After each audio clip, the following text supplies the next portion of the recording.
அதான் பரவாயில்ல, அதுவும் பாக்குறது இல்ல, படுத்தே தான் கிடக்க. அப்ப உடம்பு ஏறாம செல்ல அண்ணி நீங்க ஏன் அண்ணி பால் புளிச்சிட்டு போல ஒரு மாதிரியா இருக்கு, இருந்தாலும் பரவாயில்ல அண்ணி. எம்மா எனக்கு பயமா இருக்குமா, என்ன பண்றது இப்போ, தலைலாம் சுத்துது, தலை சுத்துது.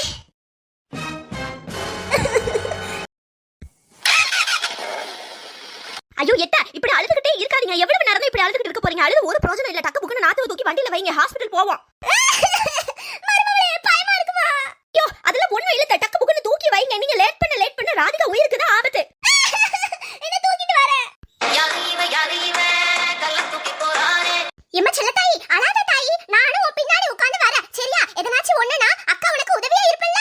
பின்னாடி உட்கார்ந்து வரதுக்கு இது என்ன பஸ்ஸா? 72 பேர்ல ஏறிட்டு போக முடியாது. அமைதியா வீட்ல உட்காருங்க. அட நீ சும்மா இருமா, நான் எல்லாம் உட்கார்ந்து வரேன். உனக்கு என்ன பிரச்சனை? இருக்கிற இதுல இவ வேற கூறு கெட்டவளா இருக்காளே. போலாம் ரைட்.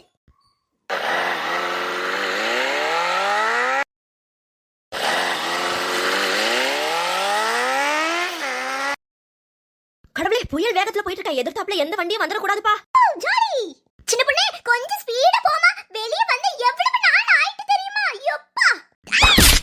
ஏ மோதேவி, அவளே தலைதறிக்க போயிட்டு இருக்கா. இதுல வேற கொஞ்சம் ஸ்பீடா போன சொல்ற. லாரி கடையில கொண்டு வண்டியை விடுறதுக்கா? கடவுளே, இதுக்கு அக்க போற தாங்க முடியல. 2 கிழவிகளையும் வீட்ல போட்டுட்டு நான் மட்டும் வந்து தொலைஞ்சிருக்கணும். ஐயோ மருமகளே, நான் எது பண்ணல, இவதான். இனிமே அமைதியா வரமா, நீ பாத்து கவனிச்சு போ. வாயை மூடி தொலை, சும்மா இழுவிக்கிட்டே இருக்காத. பெரிய மனுஷி மாதிரி நடந்துக்கோ. என்ன நானே இங்க பயத்துல இருக்கேன், மகளுக்கு என்ன ஆயிட்டுன்னு தெரியல. நீ வேற கடந்து உயிரை வாங்கி தொலைறியே கிழவி. இங்க பாருங்க, 2 பேரும் வண்டியில உட்கார்ந்து சண்டை போட்டுட்டு இருந்தீங்க வச்சுக்கோங்க, நான் பாட்டுக்கு இறங்கி விட்டுட்டு போயிட்டே இருப்பேன் பாத்துக்கோங்க. மருமகளே கொஞ்சம் மெதுவா போ தாயி, என் மகளுக்கு பக்கத்துல பெட்டு போட்டு என்ன படுக்க வச்சிருவ போலயே.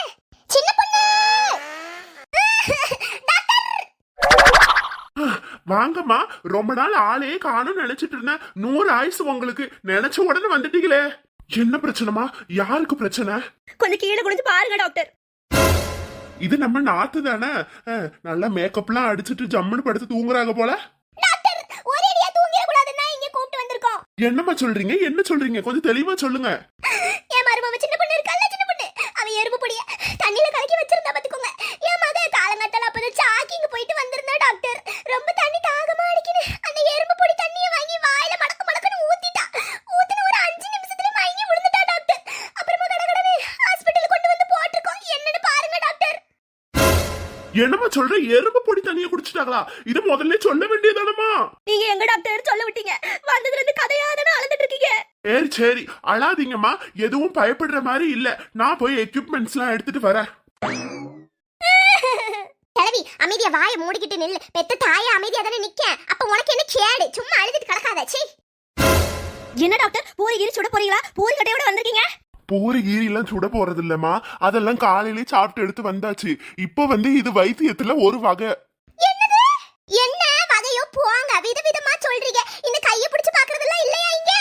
ஏமா நீங்க பாருங்க, நான் இப்ப என்ன மாதிரி வைத்தியம் பாக்குறேன்னு மட்டும் பாருங்க. இந்த ஊர் உலகத்துல இல்ல அந்த வைத்தியம் இங்க மட்டும்தான் நடக்கும். என்னமோ ஒண்ணு, என் மாவ கண்ணு முழிச்சா மட்டும் போதும் டாக்டர். நீங்க ட்ரீட்மெண்ட் ஆரம்பிங்க. நான் இந்த மாதிரி ட்ரீட்மெண்ட் எல்லாம் பண்ணக்கூடாது. இந்த மாதிரி ஆயுதத்தெல்லாம் கையில எடுக்க கூடாதுன்னு நினைச்சேன். எது நடக்க கூடாதுன்னு நினைச்சனோ அது நடக்குது. ஐயோ கடவுளே, எவ்வளவு பிஞ்சு மனசு டாக்டர் உங்களுக்கு. பேஷண்ட் தான் அழுவாங்கன்னு பார்த்தா டாக்டரே கதறி கதறி அழுகுறாரே. ஏமா எனக்கு உங்ககிட்ட இருந்தெல்லாம் ஒரு உதவி தேவைப்படுதுமா? என்ன உதவி சொல்லுங்க டாக்டர், செஞ்சிருவோம். பேஷண்ட இப்படி கொஞ்சம் குப்புற படுக்க போடுங்க. அப்பதான் இந்த ட்ரீட்மெண்ட்டுக்கு கொஞ்சம் வசதியா இருக்கும். அவ்வளவுதானே டாக்டர்? என் மக பஞ்சு போல இருப்பா. அப்படி ஊதி விட்டா சலக்கன திரும்பிப்பா. நீங்க கவலைப்படாதீங்க. ஏமா ஒரு மாதிரி சவுண்ட் எல்லாம் குடுக்கீங்க? உங்களுக்கு என்ன வெட்டு வந்துட்டா? ஐயோ இல்ல டாக்டர், தள்ளறதுக்கு ட்ரை பண்ற பாத்துக்கோங்க. கல் கணக்கா இருக்கா, ஒரு சொட்டு கூட நவர மாட்டேங்கனா பாத்துக்கோங்களேன். இப்பதான் சொன்னீங்க உன் மக என்னமோ பஞ்சு போல இருப்பான்னு. நல்லா தின்னு தின்னு எப்படி கொழுத்து கிடக்கா பாருங்க. ஐயே டக்கு புக்குன்னு குப்புற போடுங்கம்மா. அங்க வெளியே ஜனங்கள் ட்ரீட்மெண்ட்டுக்கு காத்து கிடக்காங்க. சீக்கிரம் பண்ணுங்க. ஷப்படி எப்படியோ ஒரு வழியா போட்டாச்சு. டாக்டர் நீங்க இப்ப ட்ரீட்மெண்ட் டக்கு புக்குன்னு ஆரம்பிங்க. 5 நிமிஷம் தாமா. அதுவும் இந்த ட்ரீட்மெண்ட்டை நான் பண்ண போறது இல்ல. நீங்க பண்ண போறது இல்லன்னா அப்ப வேற யாரு பண்ண போறா? ஏமா சின்ன பொண்ணு, இந்த ஆயுதத்தை கொஞ்சம் உன் கையில புடி. சின்ன பொண்ணு, இப்ப நான் சொல்றத மட்டும் கேளுமா. உன்னோட நாத்து மேல உனக்கு நிறைய கோபங்கள் இருக்குன்னு எனக்கு தெரியும். அந்த கோபங்கள் எல்லாம் நீ எப்படி மனசுல வச்சிருப்பல்ல, அந்த கோபத்தோட உன் நாத்த இந்த பூரிக்கட்டையோட டம்மு டம்மு டம்னு ஒரு 3 அடி போடு போதும். என்னடா ஏமா உங்களுக்கு விருப்பம் இல்லைன்னா விடுங்க. எனக்கு அங்க ஜனங்கள் காத்து கிடக்காக ட்ரீட்மெண்ட்டுக்காக. சும்மா உங்ககிட்டே நின்று என்னால நேரத்தை போய்கிட்டு இருக்க முடியாது. சரியா? போயிட்டு வர. என்னமா டாக்டர் நான் அடிக்க எப்படியாச்சும் என் நாத்து கண்ணு முடிச்சா மட்டும் போதும் டாக்டர். டக்கு புக்குன்னு வேலைகள் முடியட்டும்.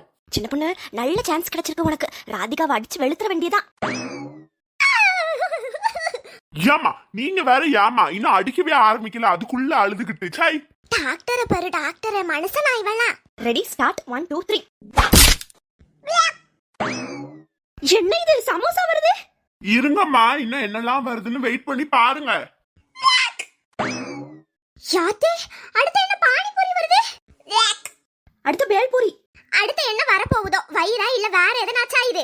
அதானே இவ்வளவு தின்றுக்கா ஆனா உடம்பு மட்டும் குறையணும்னு நினைக்கா. இதுல ஜாக்கிங் ஒண்ணுதான் கேடு இவளுக்கு. அடுத்து காளான். அன்னைக்கு கேட்டதுக்கு காளான்லாம் சாப்பிடுறது இல்ல அப்படின்னு போய் சொல்லிட்டு ஜாக்கிங் போறாளாம். ஜாக்கிங். அடுத்து சமோசா. எல்லாம் முழுசு முழுசா முழுங்கிருக்காங்க உங்க மக. ராதிகா நீ மட்டும் கண்ணு மூடி உனக்கு இருக்கு. ஷப்பாடி எப்படியோ ஒரு வழியா என் மக கண்ணு முழிச்சிட்டா. ஏம்மா நம்ம எங்கம்மா இருக்கோம்? ஒண்ணும் இல்ல ராதிகா, சாப்பிடுறதுக்கு ஹோட்டலுக்கு வந்திருக்கோம். ஹோட்டலுக்கு அண்ணி எனக்கு ஒரு பிரியாணி சொல்லுங்களேன். எவ்வளவுதான் தின்னாலும் உன் வயித்துக்கு பத்தவே பத்தாது என்ன? ஏன் அண்ணி நீங்க வேற அப்படி சொல்றீங்க? நான் தான் டெய்லி ஜாகிங் போறேன்ல அப்ப என்ன? அத நீ ஜாகிங் போற லட்சணத்தை நாங்க பார்த்தோமே. வயித்துக்குள்ள அவ்வளவு வச்சிருக்க ஒரு குட்டி ஹோட்டலே வச்சிருக்க. சமோசா காளான் பானிபூரி பேல்பூரி எம்மம்மா எவ்வளவு இது. ஆமாமா இத்தனை வருஷம் எக்ஸ்பீரியன்ஸ்ல இந்த மாதிரி ஒரு பிள்ளைய நான் என் வாழ்க்கையில பார்த்ததே இல்ல. ஏம்மா அது நேத்து நான் ரொம்ப நிறைய சாப்பிட்டேன் பாத்துக்கோங்க. செமிக்காம இருந்துச்சா அதனாலதான் சரி ஜாகிங் போலாமேன்னு காலையில எந்திரிச்சு ஓடனம்மா. அதுக்கப்புறம் அண்ணி கொடுத்த காஃபியை கொடுத்த உடனே மயக்கமா வந்துட்டு மயக்கம் போட்டு விழுந்துட்டேன். அப்ப நான் கொடுத்த எறும்பு பொடியை குடிச்சு நீ மயக்கம் போட்டு விழல என்ன ராதிகா? இவ்வளவு இது வயித்துக்குள்ள வச்சதுனாலதான் உனக்கு மயக்கம் வந்திருக்கு. என்னது எறும்பு பொடியை குடிச்சனா? என்ன அண்ணி சொல்றீங்க? ஐயோ மயக்கமா வருது. ஐயோ நாத்து என்னமா மறுபடியும் மயக்கம் போட்டு விழுந்துட்டா? ஐயோ என் மாமா மறுபடியும் மயக்கம் போட்டு விழுந்துட்டாளே. டாக்டர் எதனாச்சும் பண்ணுங்க டாக்டர். ஏமா நீங்க ஒண்ணும் பயப்படுற மாதிரி இல்லம்மா. ராதிகாலுக்கு நீங்க கொடுத்த எறும்பு பொடி தண்ணி தான் இப்ப வேலை செய்யுது. இந்த வேலையை காட்டுறதை நிறுத்துறதுக்கு எனக்கு ஒரு ஐடியா இருக்கு. நீங்க பயப்படவே வேண்டாம். அப்படியே டாக்டர் சரி சரி ட்ரீட்மெண்ட் என்னன்னு ஆரம்பிங்க. நாத்து இருக்கிற வரை கை நிறைய காசு தான் எனக்கு.